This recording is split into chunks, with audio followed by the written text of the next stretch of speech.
اللہم صلی علی محمد و آل محمد یا آل محمد۔ میرے 10ویں امام کا آج میں ذکر کروں گی۔ یہ وہ میرے مولا ہیں کہ جن پہ انتہا سے زیادہ ظلم ہوئے، اور ظالم بھی وہ کہ جو متوکل تھا، اور اس کو کہتے ہیں کہ یہ یزید کی طرح ہی ظالم تھا۔ اسے آل محمد سے خصوصی کوئی ایسا بغض تھا کہ یہ انتقام کے نئے نئے طریقے سوچا کرتا تھا۔ متوکل نے ہی مولا امام علی نقی کے زمانے میں مولا حسین کی زیارت بند کر دی تھی، اور اس نے نئی نئی شرطیں لگا دی تھی کہ جو بھی کربلا میں قبر حسین پر جائے وہ اپنی جائیداد میں سے حصہ دے، یا پھر اپنا کوئی ہاتھ کٹائے، یا کسی قسم کی بھی جو بھی جانا چاہتا تھا۔ اس نے نئی نئی شرائط لگا دی تھی۔ تو امام کے زمانے میں یعنی زیارت بند تھی، کیونکہ ظاہر ہے کہ ہاتھ چاہنے والوں کا ہاتھ کٹے، پیر کٹے، زیارت کو جائیں، ٹیکس دینا پڑتا تھا جیارت کو جائیں گے تو۔ میرے مولا یہ جان رہے تھے، اور مولا کو تو نظر بند کیا ہوا تھا، آپ نہیں جا سکتے تھے۔ تو آپ کو جب کوئی ملنے آتا تھا، کوئی کہتا تھا کہ ہم کربلا جا رہے ہیں، تو آپ بڑی حسرت سے کہتے تھے کہ میرا بھی میرے جد کو سلام کہنا۔ اور میں آج یہ کہوں گی کہ جب بھی جو کوئی بھی کربلا زیارت کو جائے، یہ ضرور کہا کرے کہ امام علی نقی کی جانب سے ہے، ہم آئے ہیں، کیونکہ میرے مولا امام علی نقی کو بہت حسرت تھی کربلا جانے کی، کہ وہ میرا بادشاہ ہے، وہ میرا شہزادہ ہے، مولا علی علیہ السلام کا، کہ اس رجب کے مہینے میں جہاں ہم اتنی خوشیاں مناتے ہیں، وہاں یہ ایک شہادت بھی ہے۔ اور یہ ایسی شہادت ہے کہ جس کے لیے میں یہ کہوں گی کہ اتنی تنہائی کہ آپ آج بھی وہ کنواں دیکھتے ہیں کہ جس میں میرے مولا امام علی نقی کو قید کیا گیا تھا۔ میرے مولا امام موسیٰ کاظم کو بھی کنویں میں قید کیا گیا ہے، اور میرے مولا امام علی نقی کو بھی کنویں میں قید کیا گیا ہے۔ میرے مولا سامنے میں ہے، تو یہ متوکل یہ کہتا ہے کہ آج کون سی ترکیب نکالی جائے کہ جس سے مولا کے اوپر نیا ظلم کیا جائے۔ ہر روز ایک نئی ترکیب سوچتا تھا یہ ظلم کرنے کے لیے، اور اس کی ساتھ فتح بن خاقان جو اس کا وزیر تھا وہ بھی دیتا تھا۔ میرے مولا کو مدینے سے جب بلایا تو میرے مولا مدینے میں سب سے پہلے آپ جناب رسول خدا کے ذریعے مبارک پہ گئے، اور پھر روتے ہوئے وہاں سے رخصت ہوئے، آخری سلام کیا، داتی کی قبر پر گئے، اور امام محمد باقر امام زین العابدین مولا امام حسن کی قبروں سے رخصت ہوئے۔ جب آپ گھر سے نکلے تو آپ کے کتنے کم سن آپ کی اولاد تھی، آپ وہاں سے پہنچے سامرا آئے ہیں، یہاں آپ کو جیسے کہ قید کر دیا تھا، نظر بند کر دیا تھا، لیکن آپ کے چاہنے والے آپ سے ملتے رہتے تھے۔ اور یہ متوکل جب ظلم کی انتہا کو پہنچا تو اس نے سوچا کہ کس طریقے سے ان کو قتل کیا جائے۔ جب اس کو کچھ سمجھ میں نہ آیا تو ایک دن اس نے فتح بن خاقان سے کہا کہ کس طریقے سے ہم ان کو قتل کریں۔ فتح بن خاقان نے کہا کہ دیکھیں، کل صبح دربار لگتا ہے تو کچھ نہ کچھ ترکیب سوچتے ہیں۔ ایک دن متوکل کا دربار سجا ہوا تھا، صحابی سارے اس کے جو بھی وزیر تھے، سفیر تھے، دربار پورا بھرا ہوا تھا اس کا، کہ ایک عورت جو جوان اور خوبصورت تھی متوکل کے دربار میں داخل ہوئی، اور اس نے آ کر کہا کہ نعوذ باللہ میں زینب بنت علی ہوں۔ سب لوگ بڑے حیران ہو گئے کہ زینب بنت علی، سب کی زبانوں پر ایک ہی لفظ تھا، وہ اور یہاں، اور یہ عورت، اور وہ عورت بڑی خوبصورت تھی۔ تو متوکل نے کہا کہ تو جوان ہے، اور زینب کو پیدا ہوئے، وفات پائے، عرصہ دراز گزر گیا، کیونکہ یہ بڑی گستاخی سے نام لیتا تھا۔ اگر ہم تجھے زینب تسلیم کر لیں، یعنی اس نے کوئی لحاظ نہیں کیا کہ زینب بنت علی ہے، اس طرح سے کوئی لفظ استعمال کرتا ہے، ڈائریکٹ اس نے کہا اگر تجھے زینب تسلیم کر لیا جائے تو یہ کیسے مانا جائے کہ زینب اتنی عمر تک جوان رہ سکتی ہے۔ اس عورت نے کہا کہ مجھے رسول خدا نے یہ دعا دی تھی، میرے سر پہ ہاتھ رکھ کے کہا تھا کہ میں ہر 40 اور 50 سال کے بعد ایسی ہو جاؤں گی۔ اس لیے میں اتنی خوبصورت ہوں۔ متوکل نے یہ بات سنی تو علماء دربار کو جمع کر کے ان کے سامنے اس کیس کو پیش کیا کہ بھئی یہ عورت ایسی بات کہہ رہی ہے، مجھے لگتا ہے کہ یہ جھوٹی ہے، کیونکہ زینب کے انتقال کو عرصہ ہو گیا۔ تو متوکل نے کہا کوئی ایسی دلیل دو کہ میں اسے جھٹلا سکوں۔ سب نے کہا کہ ہمارے پاس کوئی ایسی دلیل نہیں کہ جو ہم کہہ سکیں کہ بھئی یہ وہ زینب نہیں ہے۔ تو اب کیا کیا جائے، سب پریشان بیٹھے تھے۔ متوکل نے حضرت اپنے جو بہت عقل مند اس کا وزیر تھا اس سے بھی مشورہ مانگا۔ اس نے بھی یہ کہا کہ ہاں میرے پاس ایک ہستی ایسی ہے کہ جو تیرے اس مسئلے کا جواب دے سکتی ہے۔ کیوں؟ جب متوکل نے پوچھا کیوں اور کیسے، تو انہوں نے کہا کہ زینب بنت علی کے اس وقت امام علی نقی علیہ السلام ہمارے پاس ہیں، وہ جواب دے سکتے ہیں کہ آئے یہ وہی زینب ہے۔ جب یہ بات متوکل نے سنی تو وہ بڑا خوش ہوا اور اسے یقین ہو گیا کہ میں فتح بن خاقان کو صحیح پیار کرتا ہوں، کیونکہ اس کے بہت سے درباری فتح بن خاقان کو پسند نہیں کرتے تھے۔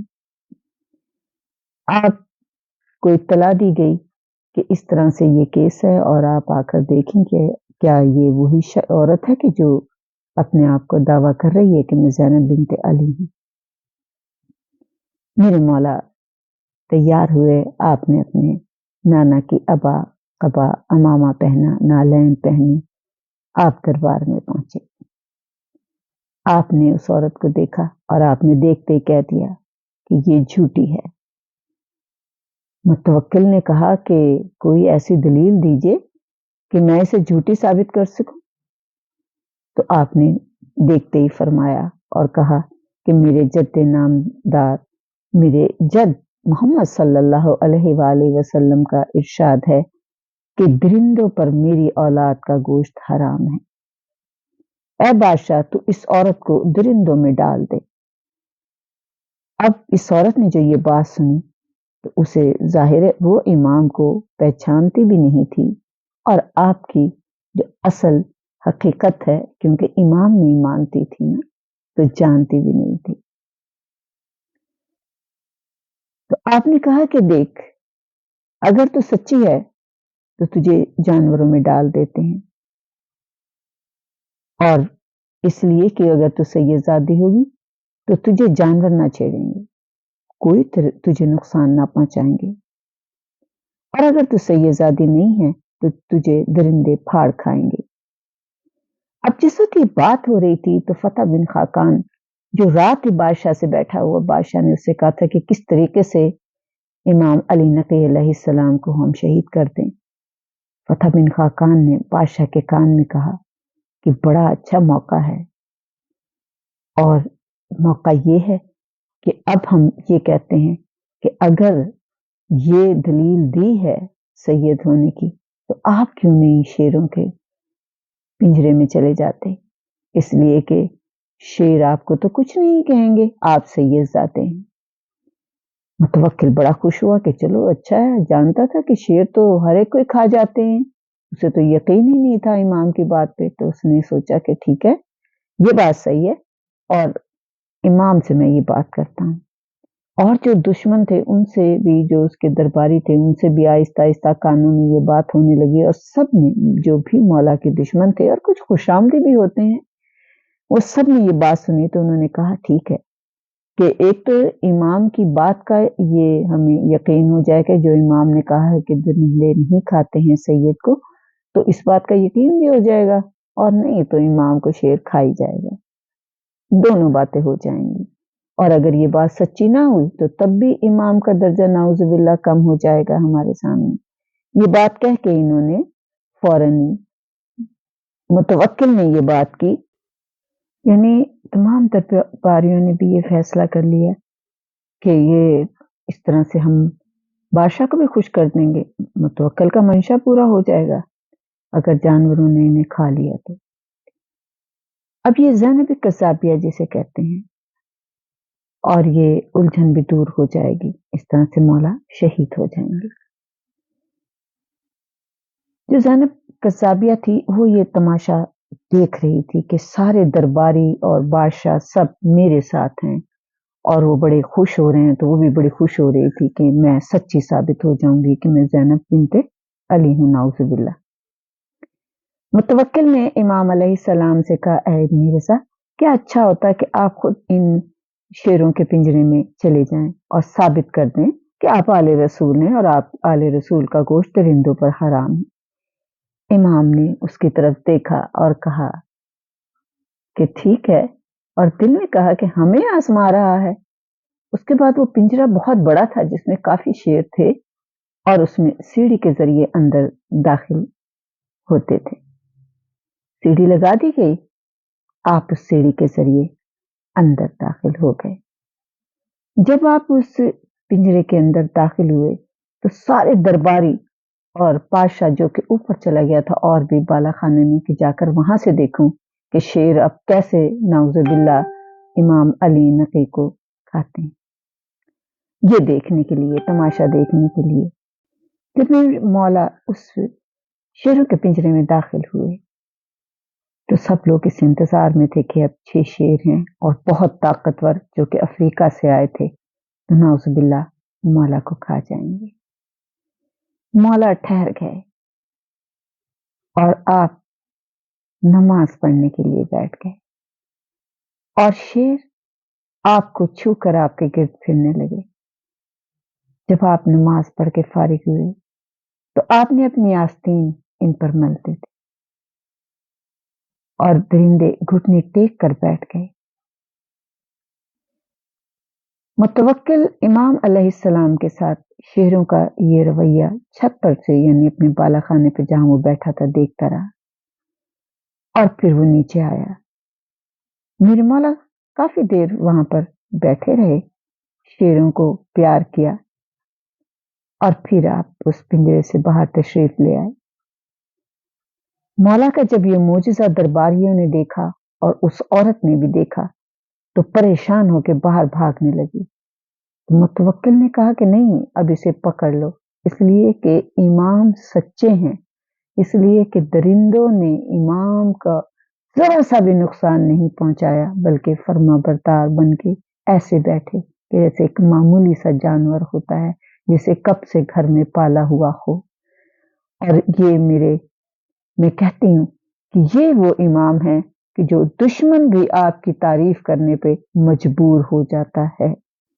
کہتے ہیں کہ جو زینب پہلے تو بھاگنے لگی اور پھر اس کے بعد اس نے قبول کر لیا کہ میں واقعی زینب بنت علی نہیں ہوں۔ اس بات کو اس نے تسلیم کرا اور کہا کہ مجھے معاف کر دیا جائے، لیکن کہتے ہیں کہ اسی پنجرے میں ڈلوا کر بادشاہ، کیونکہ وہ تو ظالم تھا، وہ تو جتنا کوئی ظلم ہوتا تھا وہ دیکھ کے خوش ہوتا تھا، تو اس کے لیے یہ بھی ایک ظلم کا اچھا طریقہ تھا جو اس نے کیا۔